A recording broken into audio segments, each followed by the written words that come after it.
विद्यार्थी मित्र कक्षा 9 के लिए, और हमने यहाँ पर 9वां जो का है वो देखा है। तो अब उसके अंदर जो पाठ है तो उसका जो स्वाध्याय है वो स्वाध्याय इस प्रकार है। उसमें पहला प्रश्न है, निम्नलिखित प्रश्नों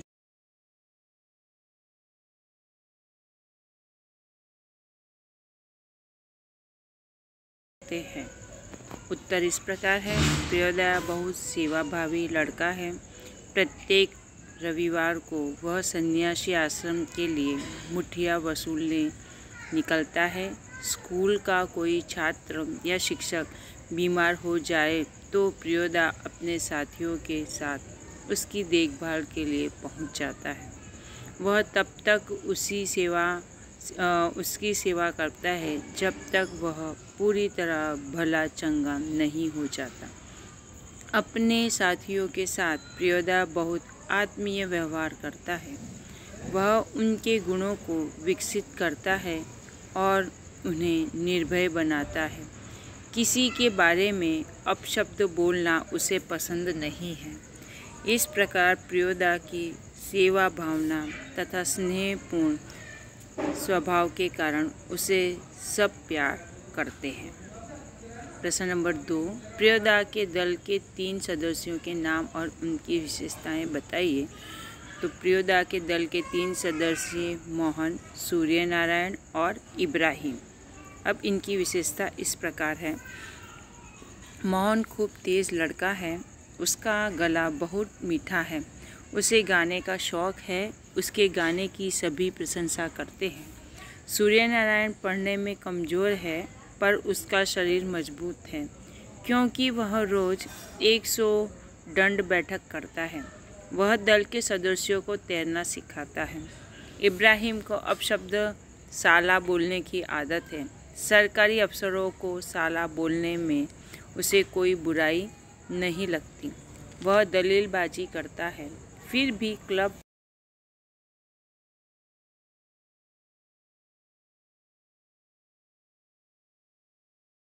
सेवा कार्य करती है।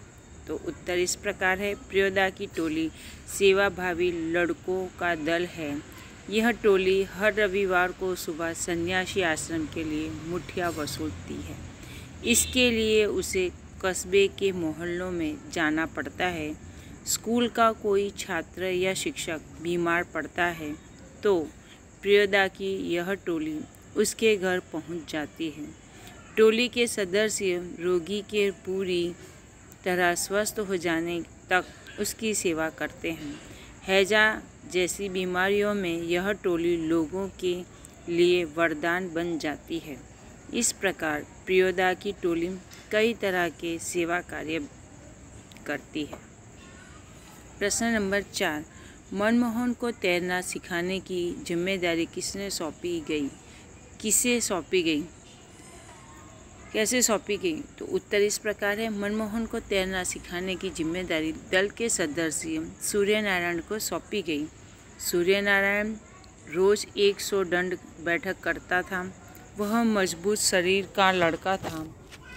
दल के सदस्यों को वही तैरना सिखाता था। सूर्यनारायण ने कहा कि एक दिन उठाकर पानी में फेंक दूंगा तो खुद तैरने लगेगा। प्रश्न नंबर 5, इब्राहिम ने किस बात के लिए माफ़ी मांगी? प्रियोदय के उत्तर इस प्रकार है। प्रियोदय के दल का नियम था कि कोई सदस्य मुंह से किसी प्रकार का अपशब्द या गाली नहीं निकालेगा। इब्राहिम ने सब डिप्टी साहब के अर्दली के लिए साला अपशब्द बोलना था। इस तरह उसने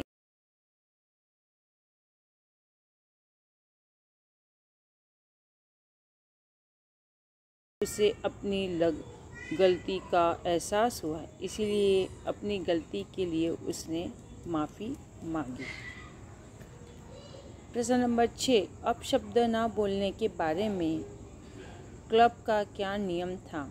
उत्तर इस प्रकार है। प्रियोदय वाणी के शिष्टाचार को महत्व देता था, इसीलिए उसने यह नियम बनाया था कि दल का कोई सदस्य किसी प्रकार का अपशब्द या गाली अपने मुंह से नहीं निकालेगा। अपशब्द या गाली देने पर होल्ट बोलकर उसे चेतावनी दी जाती थी।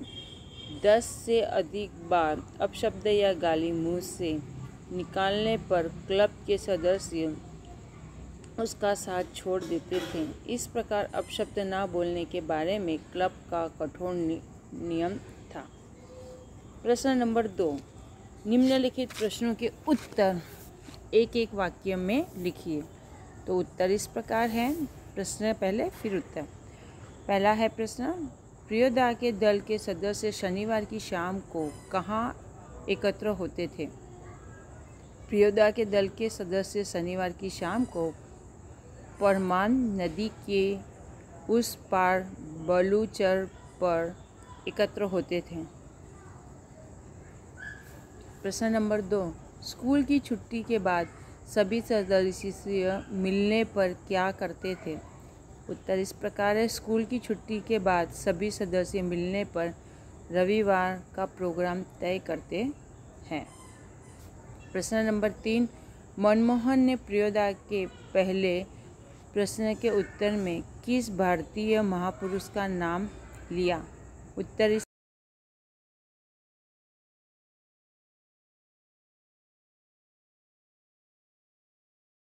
प्रश्न नंबर 4, पक्षी को गोली किसने मारी? उत्तर, प्रश्न पक्षी को गोली सब डिप्टी साहब ने मारी थी। प्रश्न नंबर 5, प्रियोदा के मुंह से होल्ट शब्द क्यों निकला? उत्तर इस प्रकार है, साला शब्द के प्रयोग पर इब्राहिम को उसकी गलती का एहसास कराने के लिए प्रियोदा के मुंह से होल्ट शब्द निकला। प्रश्न नंबर 6, सड़क के दोनों ओर कौन से वृक्ष थे? उत्तर इस प्रकार है, सड़क के दोनों ओर पीपल के बड़े बड़े वृक्ष थे। प्रश्न 3, निम्नलिखित प्रश्नों के उत्तर 2-3 वाक्यों में लिखिए। तो प्रश्न में पहला है प्रश्न, कस्बे के अधिकांश लोग प्रियोदा और साथियों को क्यों पहचानते थे? उत्तर इस प्रकार है, प्रियोदा और उसके साथी हर रविवार की सुबह सन्यासी आश्रम के लिए मुठिया मांग कर लाते थे। स्कूल के किसी छात्र या शिक्षक के बीमार पड़ने पर वे उसके अच्छे होने तक उसकी सेवा करते थे। उनके इसी सेवा भाव के कारण कस्बे के अधिकांश लोग प्रियोदा और उसके साथियों को पहचानते थे। प्रश्न नंबर 2, प्रियोदा की टोली शनिवार को स्कूल से छूटने के बाद क्या करती है? उत्तर इस प्रकार है, शनिवार को स्कूल से छूटने के बाद प्रियोदा की टोली बलूचर पर जमा होती है। खेल कूद गाने बजाने के बाद प्रियोदा दुनिया भर की खबरें सुनाते हैं। फिर वे रविवार की सेवा का कार्यक्रम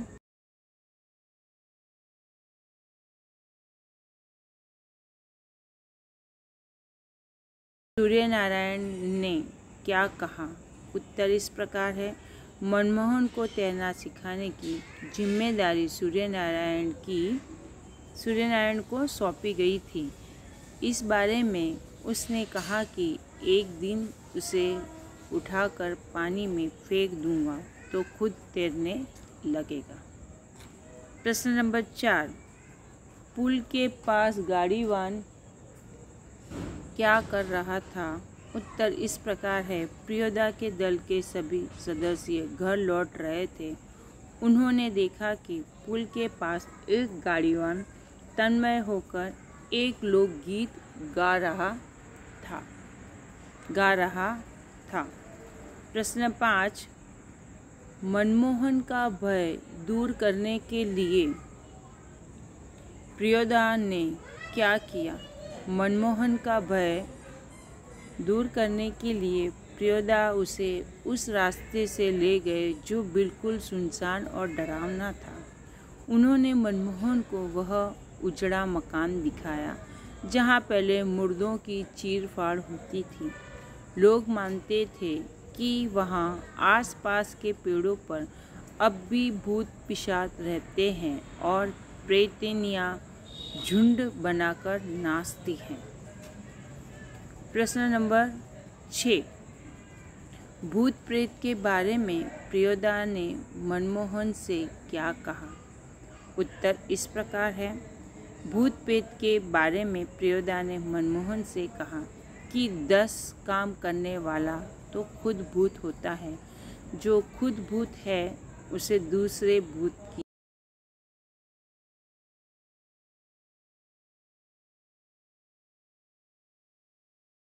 रविवार को क्या कार्यक्रम होता था? उत्तर इस प्रकार है। रविवार को प्रियोदा की टोली पहले से निर्धारित मोहल्ले में मुठिया वसूलने जाती थी।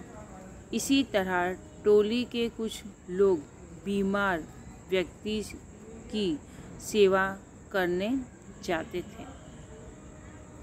प्रश्न 4, निम्नलिखित वाक्यों का आशय स्पष्ट कीजिए। तो वह इस प्रकार है। सूरज पश्चिम की ओर झुक गया। इस वाक्य का आशय मतलब भावार्थ ये है, प्रियोदा और उसके साथी बहुत देर तक बातें करते रहे। धीरे धीरे शाम होने को आई। सूर्य पश्चिम दिशा में डूबने की तैयारी करने लगा। प्रश्न नंबर 2, पंक्ति नंबर 2, 10 और देश का काम करने वाला तो खुद भूत होता है, उसको भूत क्या कर सकता है? उत्तर इस प्रकार है। 10 का और देश का काम करने वाले को समय असमय या वहाँ जाना पड़ता है। वह न दिन देखता है न रात। जो करना है उसे करने चल पड़ता है। कहीं पर भी और किसी भी रास्ते से जाने में वह नहीं डरता। इस तरह वह खुद भी भूत बन जाता है।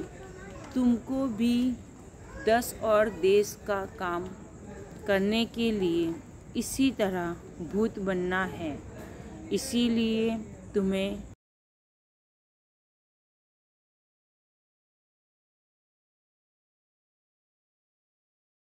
भाई दिल को सच्चा रखना जी। तो यहाँ पर उत्तर इस प्रकार है। राम और रहीम दोनों एक ही ईश्वर के 2 अलग अलग नाम हैं।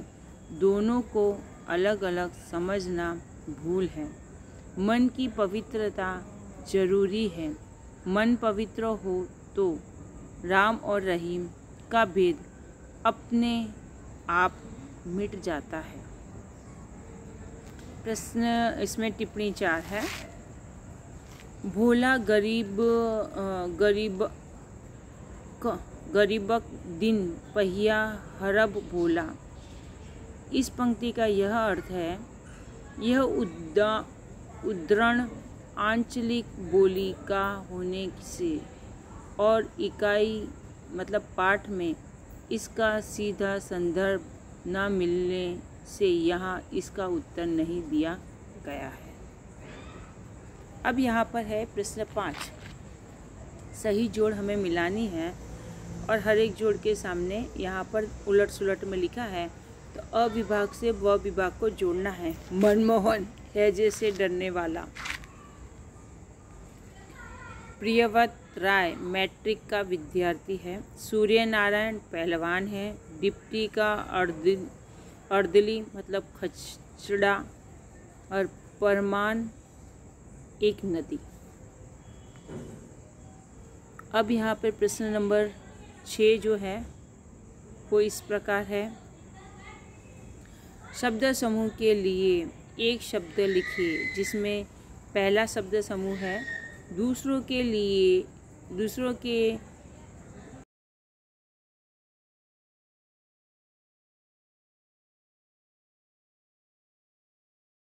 गए उपकार को न मानने वाला कृतघ्न।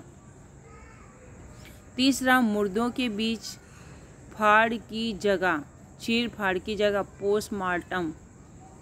चौथा, जहां बीमारों को भर्ती करके इलाज होता है, अस्पताल।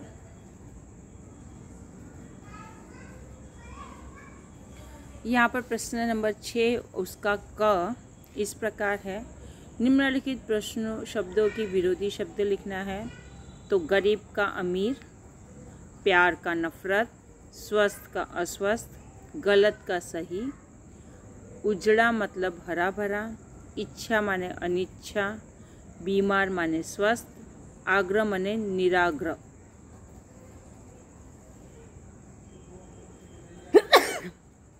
छः का क ख दो समानार्थी शब्द लिखना, जिसमें पहला है सुबह शाम, सुबह एक, शाम, दल, कमज़ोर और मकान। तो वह इस प्रकार है। पहला सुबह माने प्रभात, सवेरा, प्रातःकाल। शब्द समूह के एक से ज़्यादा जो एक समान अर्थ हो और एक से ज़्यादा शब्द हों।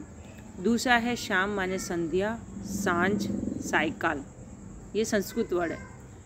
तीसरा है दल माने झुंड, समूह, टिल्ली, टोली, मंडली।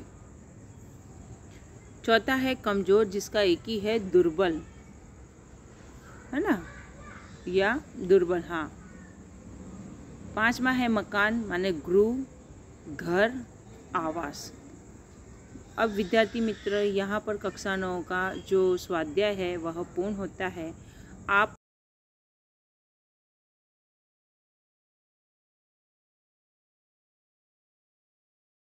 और मुझे अपना PDF बनाकर अपने फ़ोटो सेंड करना है। नमस्कार विद्यार्थी।